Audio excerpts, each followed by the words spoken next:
Nuestro título para esta noche es el mismo de hace 8 días y seguramente va a ser el dentro de 8 días. Siempre listos, Alicita, qué rico tenerla por acá. Siempre listos. ¿El título cuál es? Siempre listos, siempre listos. Y hace 8 días dijimos que el título hacía alusión a los scouts, ¿no? Que ellos están listos mentalmente, físicamente, para cualquiera que sea la situación que se presente. Y nosotros como hijos de Dios debemos estar siempre, ¿qué?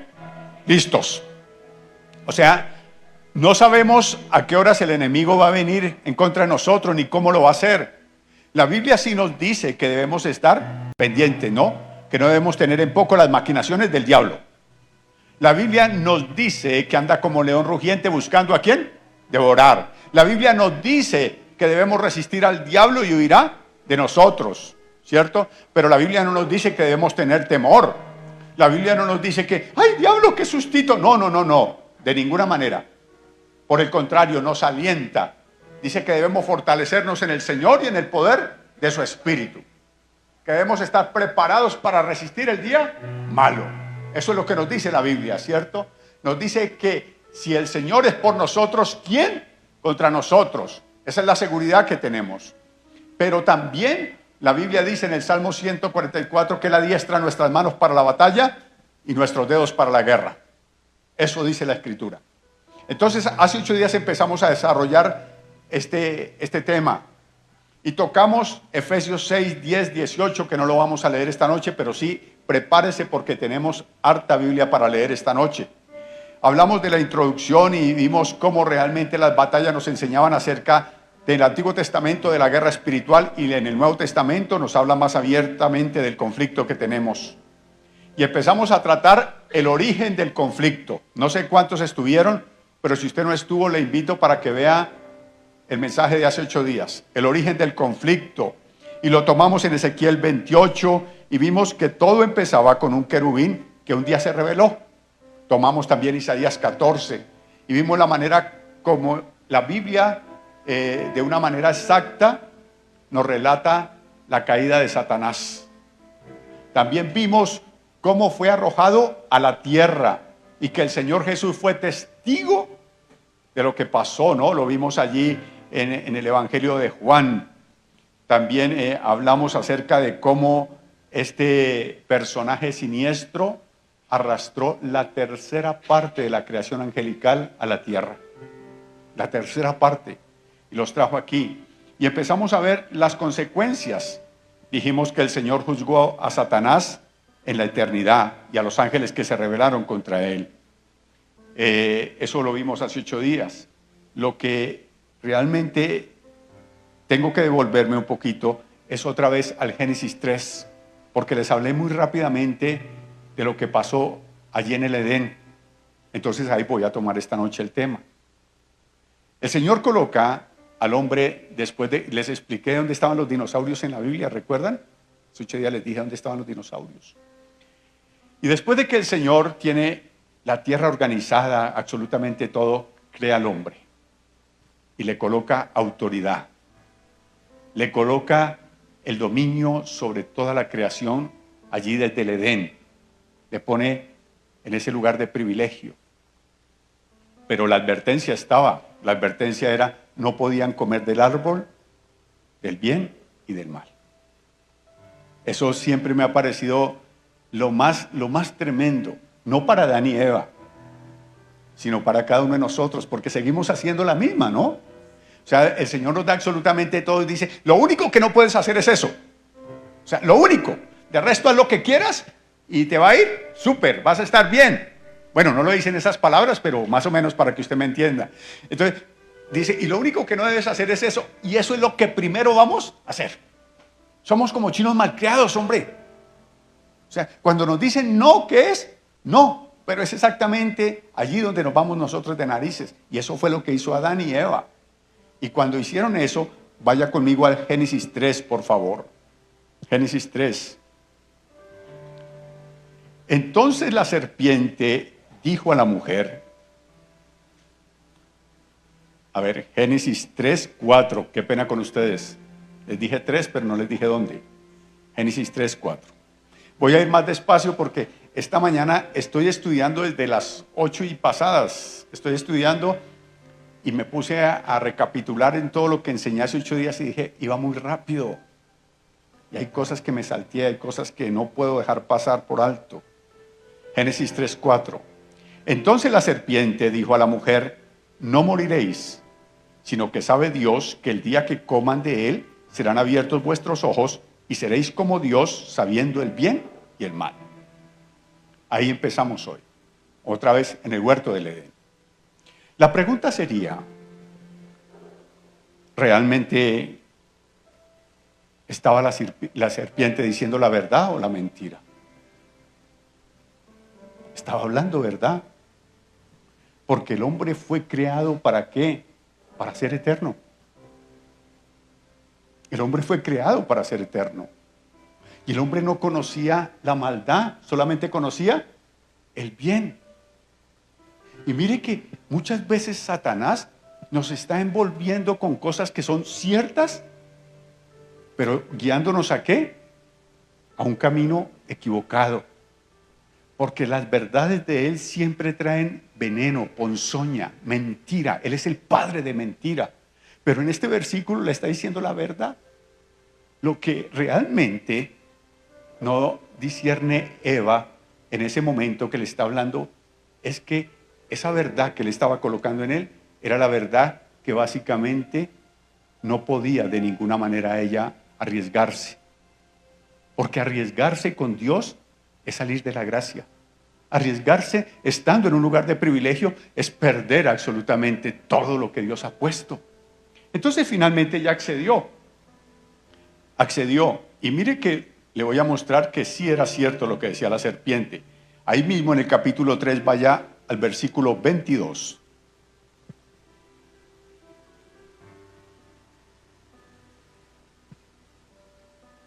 Y dijo Jehová Dios, he aquí el hombre es como uno de nosotros, sabiendo el bien y el mal. O sea, lo que había dicho la serpiente que era cierto. El Señor está ratificando las palabras. Dice, ahora el hombre es como uno de nosotros, conoce el bien y conoce el mal. Y lo que queda en duda es la inmortalidad. Ya se lo voy a leer. Ahora pues, no alargue su mano y tome también del árbol de la vida y coma y viva para siempre. O sea, ¿qué era lo que no podía permitir el Señor? Ahora el hombre había entrado en desobediencia. Ahora la maldad había embargado su corazón y no podía el Señor permitir que el hombre fuera eterno en pecado. No podía de ninguna manera aceptar que el hombre estando en rebelión fuese como Satanás, que era eterno y estaba en oposición a lo establecido por Dios. Entonces el Señor dice, no puede ser así. Él no puede comer del árbol de la vida para que viva para siempre en pecado. Y dice el versículo 23, y lo sacó Jehová del huerto del Edén para que labrase la tierra de que fue tomado. Echó pues fuera al hombre y puso al oriente del huerto de Edén querubines y una espada encendida que se revolvía por todos lados para guardar el camino del árbol de la vida. Ahora el hombre no solamente conoce el bien y el mal, sino conoce la muerte física y la muerte espiritual. La muerte física es que él no había sido creado para morir, pero no podía vivir eternamente en pecado. Y la muerte espiritual es el alejamiento de Dios. Ahora, aunque ellos tenían ese privilegio allí en el Edén de que hablaban con el Señor a cualquier momento, ahora son expulsados de este lugar que se llama Edén. Les dije que íbamos a leer Biblia. Romanos 5:12, lo leí hace 8 días. Romanos 5:12. Prácticamente leyendo la Biblia no tengo necesidad ni de explicar. Dice, por tanto, como el pecado entró en el mundo por un hombre y por el pecado la muerte, así la muerte pasó a todos los hombres por cuanto todos pecaron. O sea, automáticamente lo que hizo Adán y Eva en el huerto del Edén fue abrir una puerta para que la generación no, más bien para que la raza humana conociera el pecado. Y de ahí para allá empezó a multiplicarse los hombres en la tierra. Pero la semilla del pecado estaba ahí, o lo que se conoce como la naturaleza pecaminosa del hombre. Estaba ahí, rondando. ¿Qué otra consecuencia? No solamente es expulsado del Edén, ya le voy a hablar del Edén más adelante, sino que desde ese momento el Señor declara que los seres humanos estarían divididos en dos: aquellos que seguirían el camino de Dios y aquellos que seguirían el camino del maligno. O sea, empieza de alguna manera a marcarse una diferencia entre los seres humanos.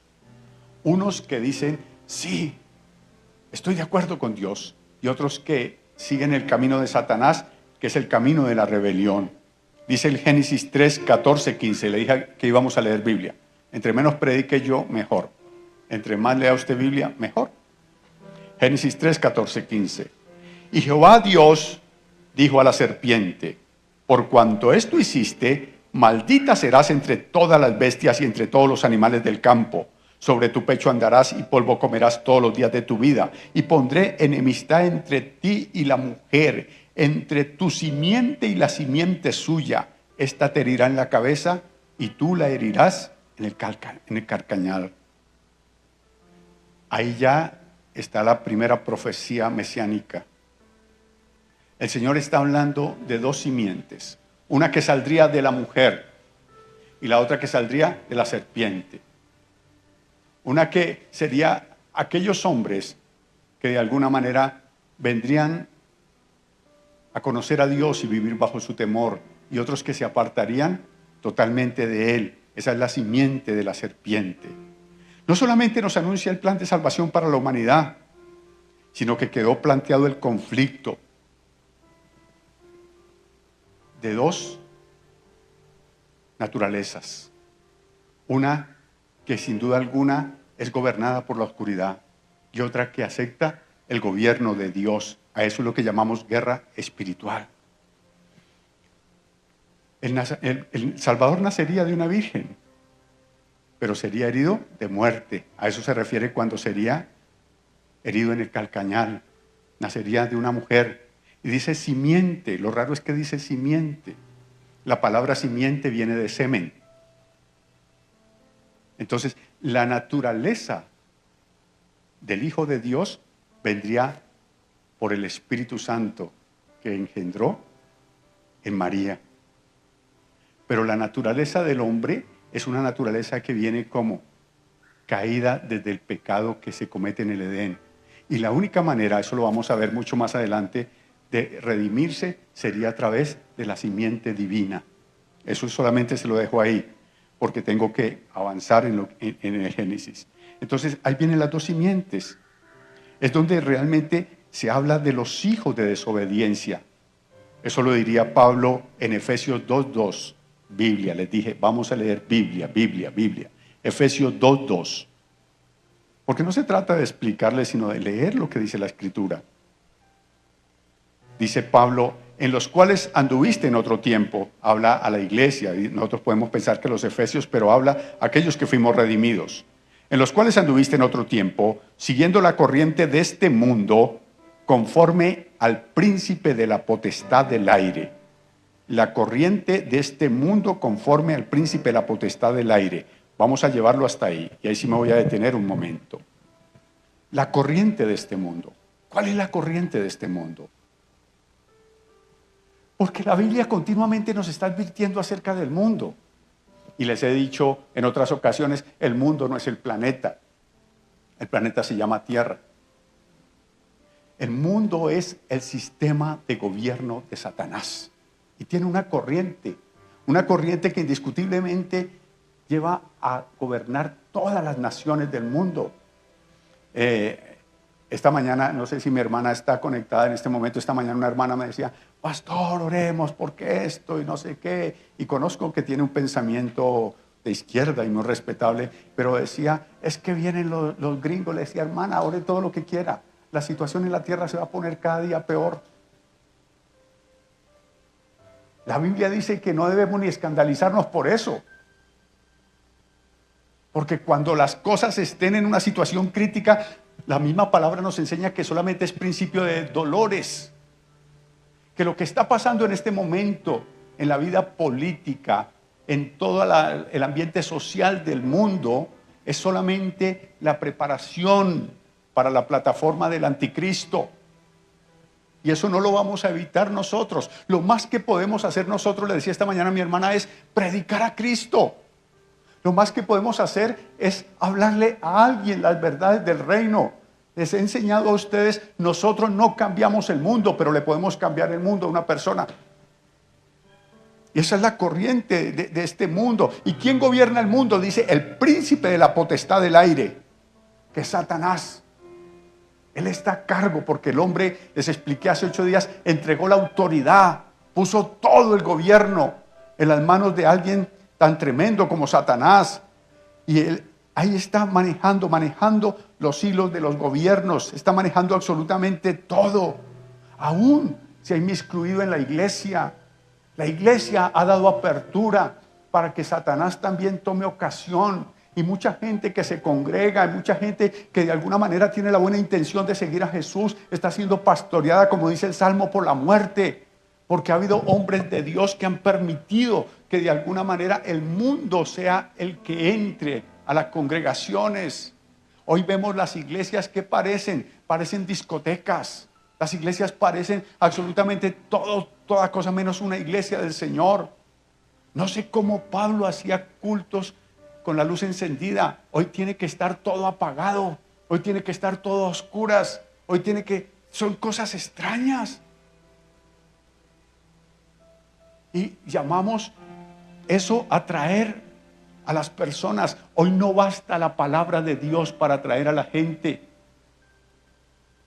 O sea, tiene que haber todo tipo de ofrecimientos y son ofrecimientos mundanos. Esa es la corriente de este mundo. Y Pablo nos advierte, no se dejen llevar por eso, porque eso es el gobierno del príncipe de este mundo. Y eso operan los hijos de desobediencia. Habla de quiénes, hijos de desobediencia. O sea, personas que han conocido, les he dicho, una vez hecho hijos, seguiremos siendo hijos. La única ley en el mundo entero que no tiene reversa es la ley de adopción.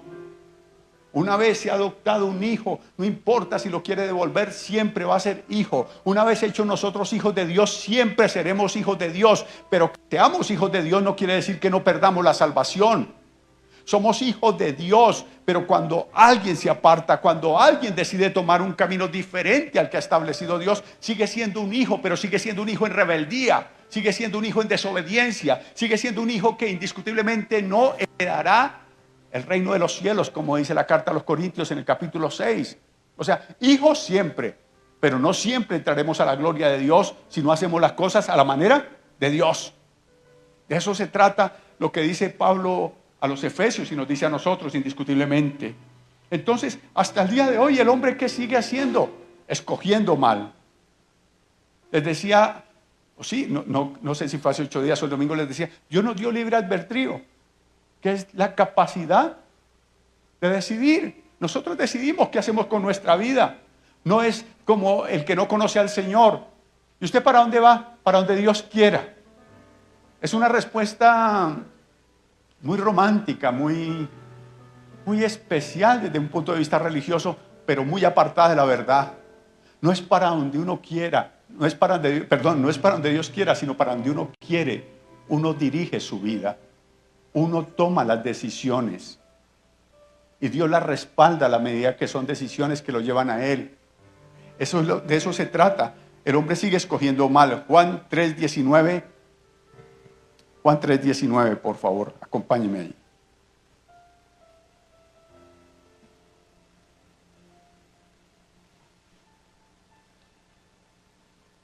Y esta es la condenación, que la luz vino al mundo y los hombres amaron más las tinieblas que la luz. ¿Qué es lo que se ama más? Las tinieblas. Porque sus obras eran malas. Porque todo aquel que hace lo malo aborrece la luz y no viene a la luz, para que sus obras no sean reprendidas. Mas el que practica la verdad viene a la luz, para que sea manifiesto que sus obras son hechas de Dios. Por eso hoy, en medio de la tasa poblacional del mundo, 8.200 millones de personas, la mayoría de personas viven en pecado, están llamados a la condenación.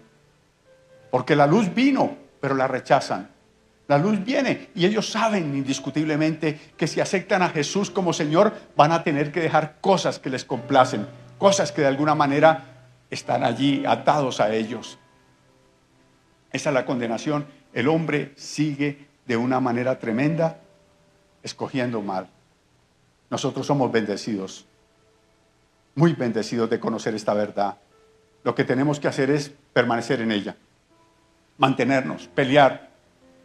Yo no sé cuántos de ustedes han fallado al Señor, pero les habla alguien que falla, les habla alguien que es pecador.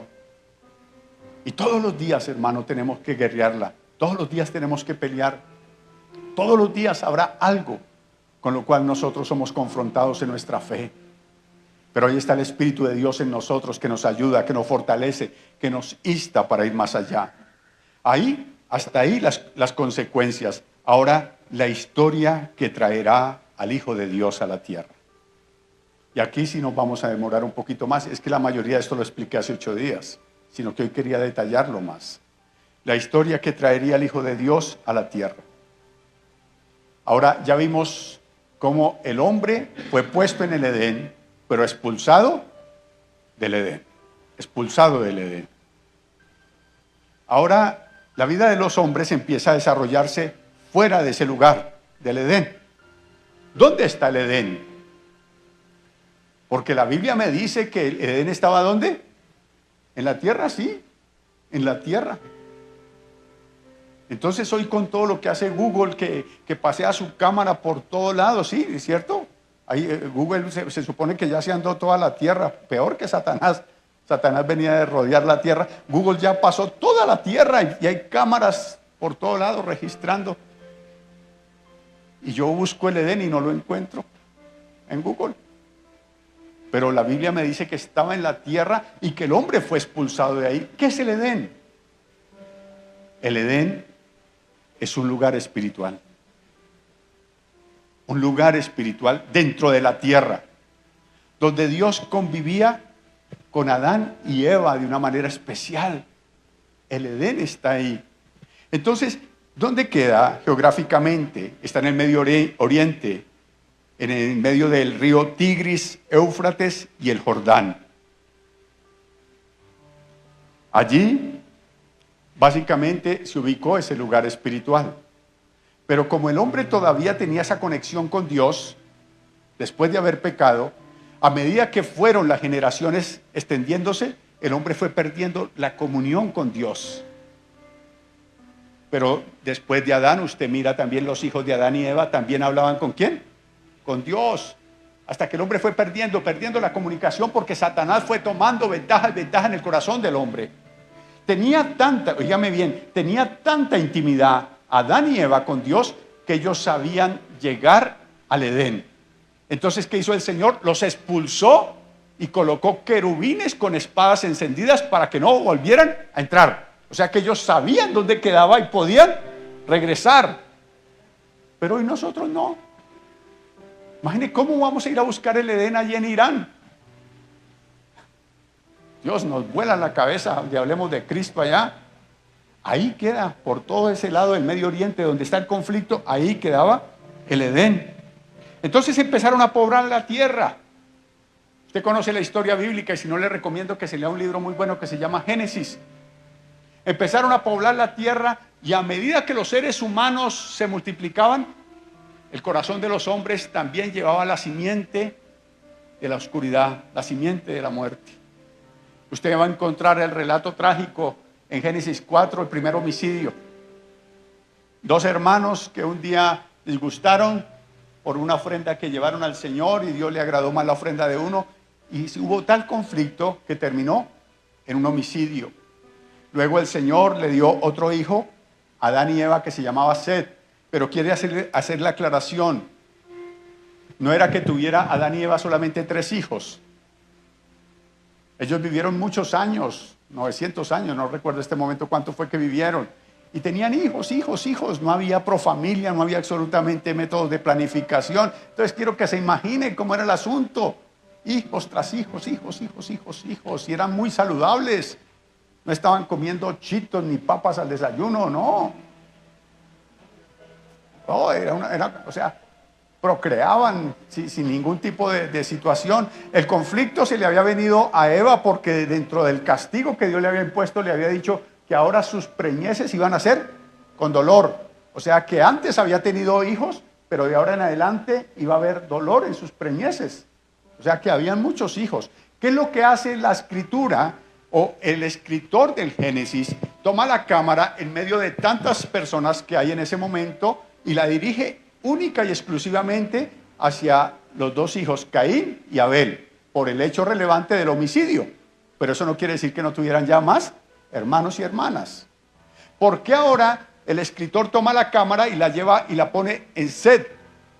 Porque a través de Set vendría toda la genealogía del Señor Jesucristo, la simiente de la mujer. Recuerda que eran dos simientes a través de Set, pero habían muchos. Entonces usted ve que después de que Caín mata a Abel, Caín va y consigue ¿dónde? Una esposa. ¿De dónde iba a sacar una esposa si no habían más? No, la tierra se había poblado, sobrepoblado, ya habían hijos por todo lado. De eso se trata, es que a veces nosotros leemos la Biblia y simplemente nos quedamos allí. Se corrompió la tierra de una manera tremenda que pasaron más o menos 1650 años desde Adán hasta Noé. 1650 años. Esta mañana estuve estudiando la cuestión en los cálculos que hacen de las genealogías. 1650 años desde que fue puesto Adán, expulsado del Edén, hasta Noé. Pero para la época de Noé era una tragedia la tierra. Era una tragedia total. Vaya conmigo al libro del Génesis capítulo 6. Yo estoy apenas dándole un recuento para poderle hablar de guerra espiritual. No sé cuándo le voy a hablar de guerra espiritual, pero esto es un recuento. Génesis 6, del 11 al 13.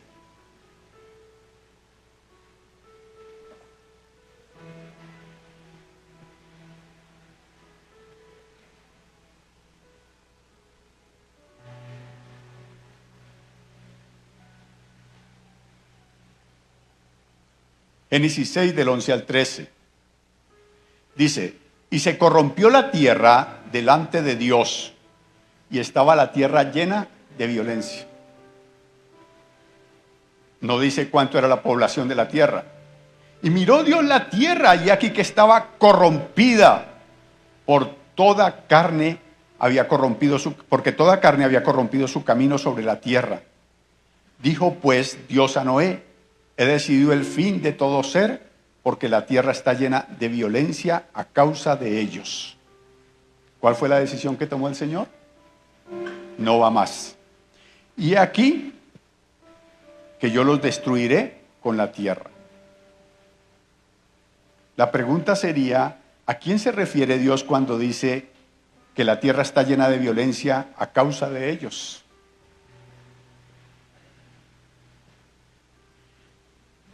Encontramos que este pasaje de la Escritura, del Génesis 6, el 1 en adelante, es un pasaje muy polémico, donde los comentaristas y mucha gente no ha podido ponerse de acuerdo, porque hay dos posiciones, y yo se las voy a dar a conocer, dos posiciones.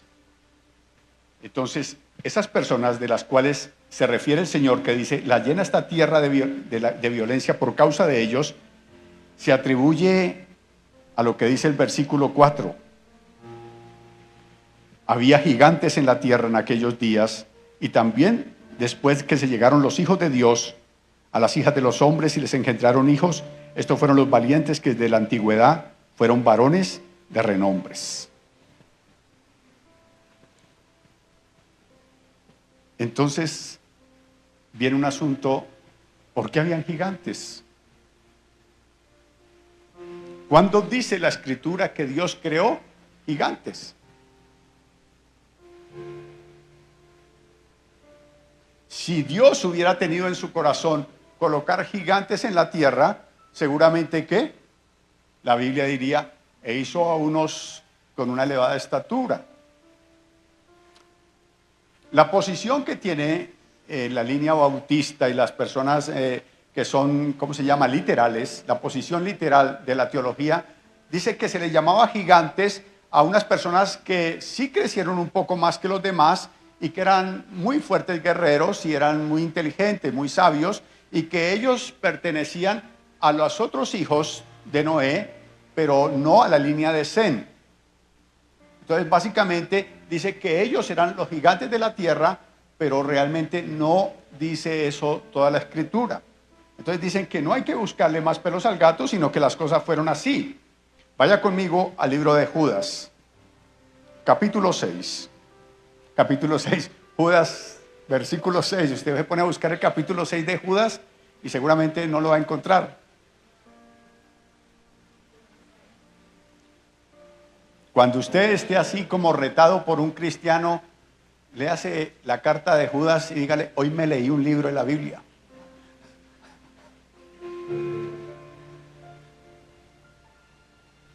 Judas 6.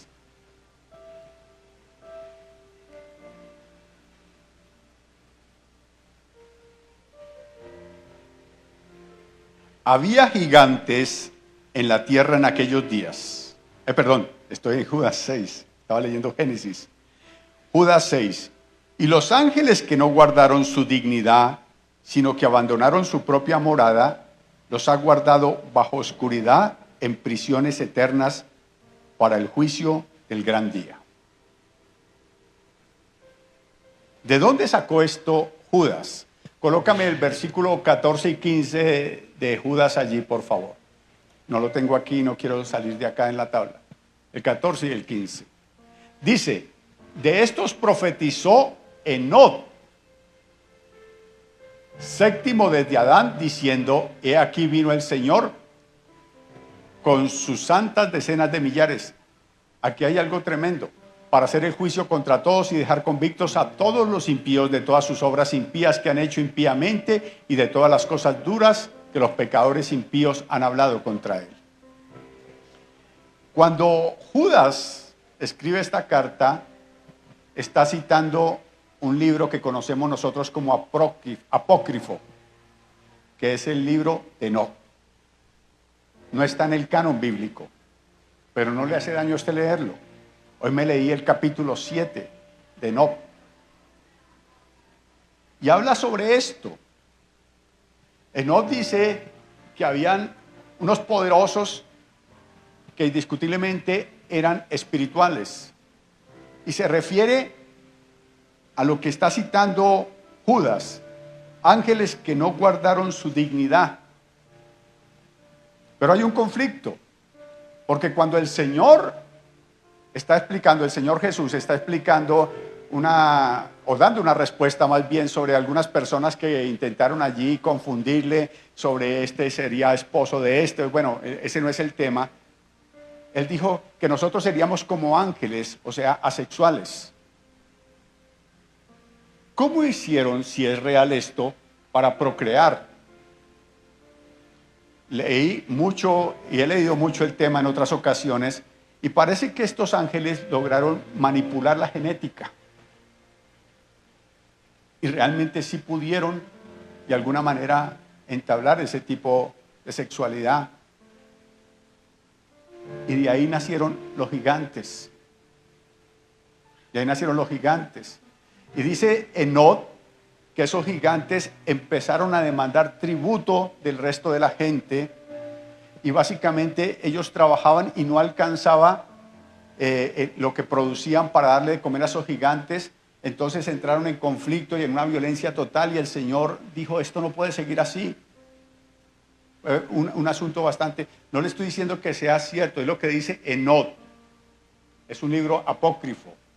Pero lo que llama la atención es porque Judas está en el canon y Judas cita a Enoc. Y dice que estos ángeles no guardaron su dignidad, sino que abandonaron su propia morada y los ha guardado bajo oscuridad en prisiones eternas para el juicio del gran día. O sea, ellos lograron desestabilizar la creación humana, y el Señor, óigame bien, los tomó y los metió en prisiones eternas. No dice dónde están las prisiones eternas. Están presos. Y si usted mira el pasaje que leímos hace 8 días en Efesios 6, del 10 en adelante, esos son espíritus inmundos o ángeles caídos, principados, gobernadores, potestades y huestes espirituales de mal, que están sueltos. Esos están sueltos. Dice que están en las regiones celestes y que los otros, que son los últimos, ¿cómo se llaman? Ese me olvidó.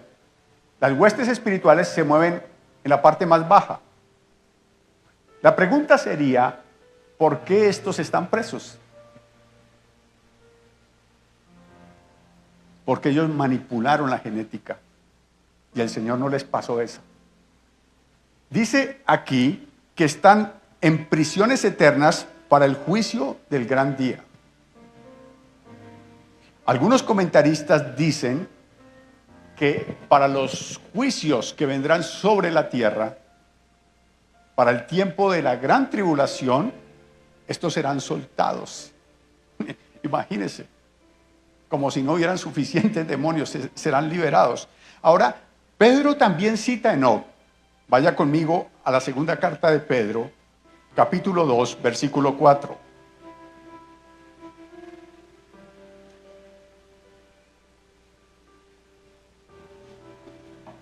Segunda carta de Pedro 2:4.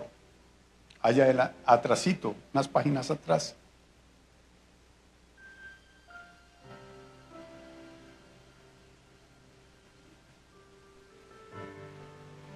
Dice Pedro, porque si Dios no perdonó a los ángeles que pecaron, sino que arrojándolos al infierno, los entregó a prisiones de oscuridad para ser reservados al juicio. O sea, está diciendo exactamente lo mismo que Judas. Pero también está diciendo que están reservados para el juicio. Yo le enseñé hace 8 días a ustedes, desde Isaías 14 y desde Ezequiel 28, que Satanás fue juzgado ¿dónde? En la eternidad junto con los ángeles.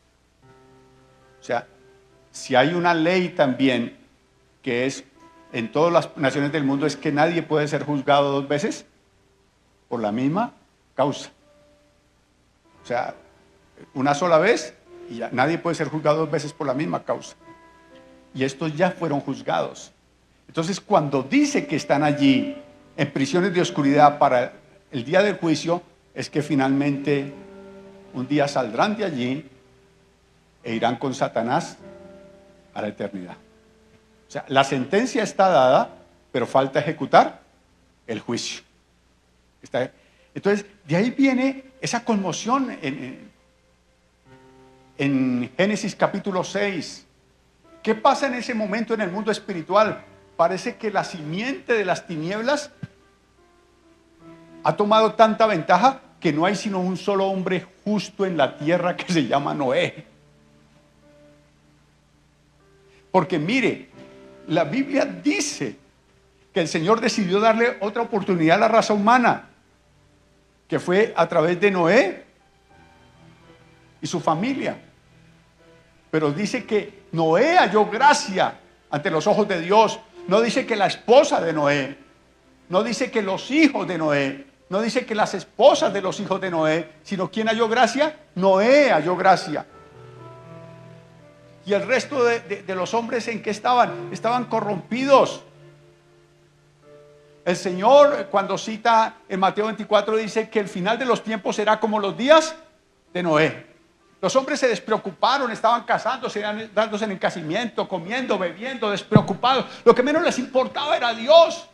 Así vivían. Y así básicamente hoy está viviendo la humanidad, como los días de Noé. Como los días de Noé, la gente lo que menos quiere saber es de quién, de Dios. Y cuando la gente se acuerda de Dios es porque está en una calamidad. Cuando la gente busca a Dios es porque dice, ay Dios, ayúdame. Pero Dios ayúdame y siguen haciendo ¿qué? Exactamente las mismas cosas. No hay realmente un deseo de cambio, no hay absolutamente nada. Dice, estas son las generaciones de Noé, varón justo, era perfecto en sus generaciones. Y esto es una gran lección que no tiene que ver con lo que estamos tratando, pero Noé es citado en Hebreos como un hombre de fe, porque por causa de la fe de Noé fue salvo él y su familia. ¿Qué es lo que dice Hechos 6:31, ¿no? ¿Cree en el Señor Jesucristo y será salvo? Tú y tu casa. No, Hechos 6:31, oiga, se me fue. Es 31, pero se me fue el capítulo. ¿Cuál es? Ay, ¿cómo es que se me fue? Entonces, dice, cree en el Señor Jesucristo y serás salvo tú y tu casa. ¿Quién creyó?